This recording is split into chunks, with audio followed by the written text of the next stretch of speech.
Anne-Sophie Martin, bonsoir. Vous êtes journaliste spécialisée des faits divers. Vous êtes l'auteur du livre Le Disparu, Xavier Dupont de Ligonnès, aux éditions Ring. Alors merci d'être sur le plateau de C'est-à-dire pour évoquer une autre affaire, mais qui ressemble à l'affaire Dupont de Ligonnès. C'est l'affaire Troadec.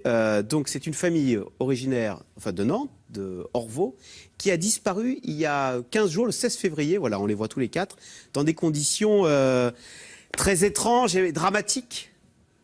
Comment ça s'est passé? Alors, c'est dramatique. On imagine aujourd'hui que c'est dramatique, puisque ça reste des présomptions, puisqu'on n'a retrouvé aucun des membres de cette famille. Mais on a retrouvé du sang. Alors, dans la maison, il y a un certain nombre de traces de sang, même en grand nombre, le sang en grande quantité, visiblement, à l'étage, près du garage, sur le seuil, etc.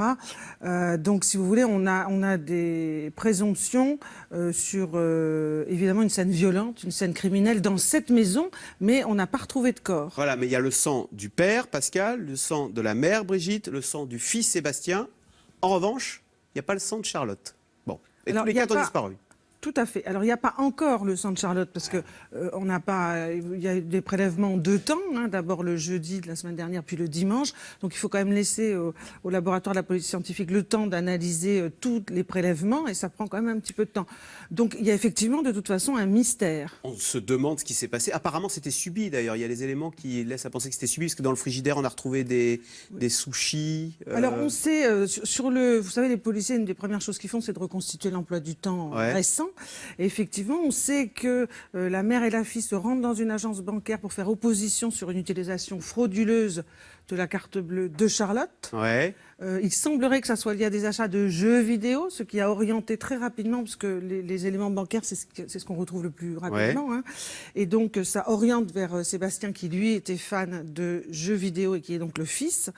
Et, on se demande si c'est pas le fils Sébastien qui a tué ses parents et sa sœur, c'est ça? Oui, alors le procureur de Nantes, prudent évidemment, refuse de l'appeler suspect, mais c'est évidemment vers lui qu'ont convergé, si vous voulez, les regards, puisque, si vous voulez, en fait, c'est la personne la plus ambiguë, la plus étrange, le caractère un peu sombre, peut-être un enfant qui a été un jeune homme qui a été plutôt un peu. Et puis il y avait des tweets assez, assez vindicatifs contre son père, etc. Oui. Alors le fait nouveau du jour, c'est qu'on a retrouvé la voiture du fils Sébastien. On l'a retrouvée à Saint-Nazaire. On va voir la photo. Alors qu'est-ce que ça dit? Qu'est-ce que ça veut dire d'avoir retrouvé la voiture du fils à Saint-Nazaire? Alors ça dit qu'on ne sait toujours pas où sont les corps. Parce que finalement, l'hypothèse, si vous voulez, la plus plausible, c'est qu'il y a au moins une ou deux personnes de cette famille qui sont parties avec la voiture et qui ont chargé des corps dedans, puisqu'ils ne sont pas dans la maison et il y a du sang. Ouais. Mais retrouver la voiture sans les corps, ça veut dire que les corps ont été mis ailleurs. Et donc c'est ce que cherchent aujourd'hui les policiers en sondant les étangs, en cherchant dans tous les endroits où on peut se débarrasser d'un corps. Et là où l'affaire se complique, c'est que hier on a retrouvé la carte vitale de la fille Charlotte. Alors là on l'a retrouvée, on va voir la carte, à côté de Brest. Alors ça, est-ce que ça dit autre chose? Alors ça à Dirinon. Alors, c'est pratiquement à 300 km à peu près de Nantes, donc c'est quand même assez loin.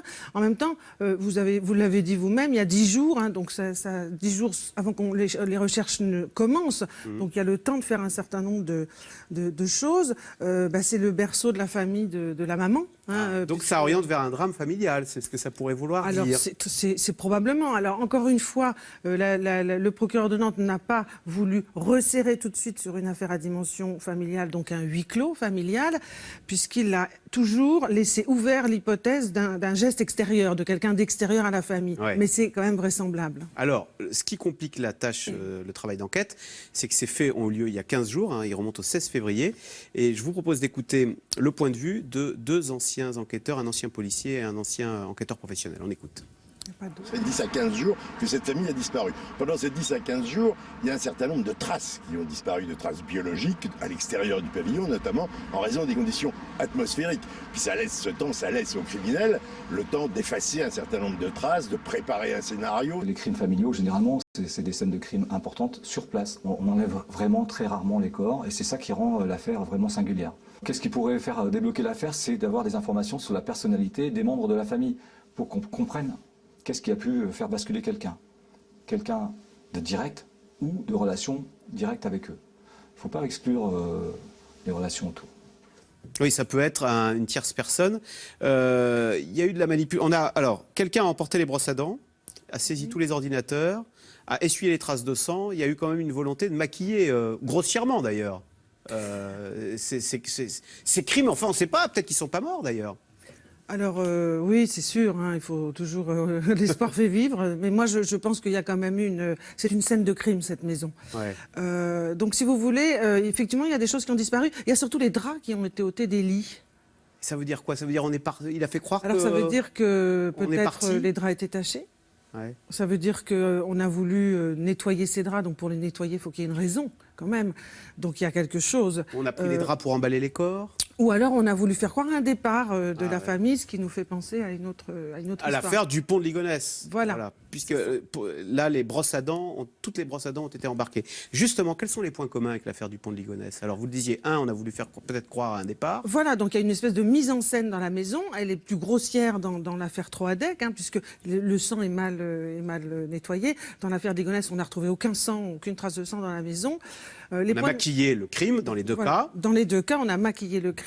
Il y a, si vous voulez, des suspicions. Là, nous n'avons que des ADN, mais de 3 membres sur 4, donc il y en a au moins un qui serait parti. Par exemple, c'est ce qu'on peut se dire tout de suite. La voiture est partie, donc quelqu'un était au volant de cette voiture. Est-ce un des membres de la famille ou plusieurs des membres de la famille ou quelqu'un d'extérieur avec un des membres de la famille? Voilà, ça fait un petit peu de combinaison. Mais c'est similaire. Quelqu'un est parti, en fait. Hein. Et puis, il y a des hasards incroyables. C'est que la maison du pont de Ligonnès est à 4 km de la maison des Troadec. À peine, c'est-à-dire que la maison des Ligonnès est au nord de la ville et Orvaux est à l'extérieur de la ville, un peu plus haut. Et les 2 enfants, d'ailleurs, étaient dans le même lycée. Alors Sébastien. voilà, ils étaient tous les deux, en plus dans la même section, parce qu'ils étaient en BTS informatique, Sébastien Troadec et connaissaient, Arthur si ça de se trouve. Ligonnès. Non, c'est Non. pas la même époque, c'est D'accord. 2011, c'était... Est-ce qu'on peut imaginer que l'auteur de cette tuerie se soit inspiré de Xavier Dupont de Ligonnès?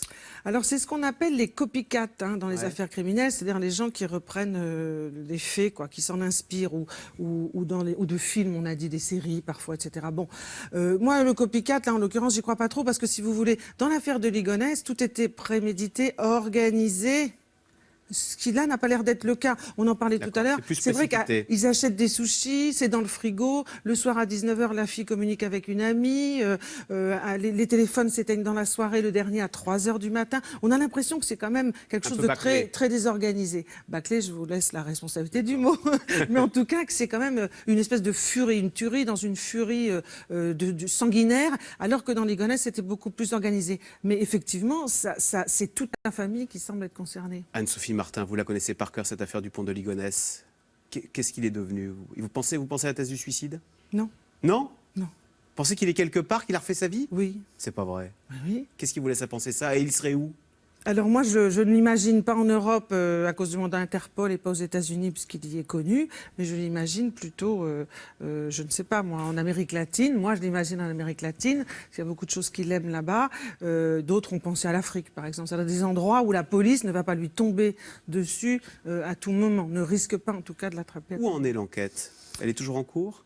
Alors l'enquête n'est pas refermée, mais si vous voulez, l'enquête est, comment dire, dans une impasse, au point mort. C'est-à-dire que tout a été vérifié, on n'a plus de nouvelles de lui, c'est une disparition parfaite pour l'instant, ça va faire 6 ans, hein, donc c'est quand même assez... On l'a pas revu nulle part? Alors on a cru le voir, mais aucun des signalements qui ont été faits à la justice, il y en a eu près de 900 quand même, hein, c'est considérable, n'a abouti à l'identification de Xavier Dupont de Ligonnès. Anne-Sophie Martin, merci beaucoup d'être venue nous parler de l'affaire Troadec et accessoirement de l'affaire Dupont de Ligonnès. Je rappelle votre livre, hein, Le disparu aux éditions Ring. Merci.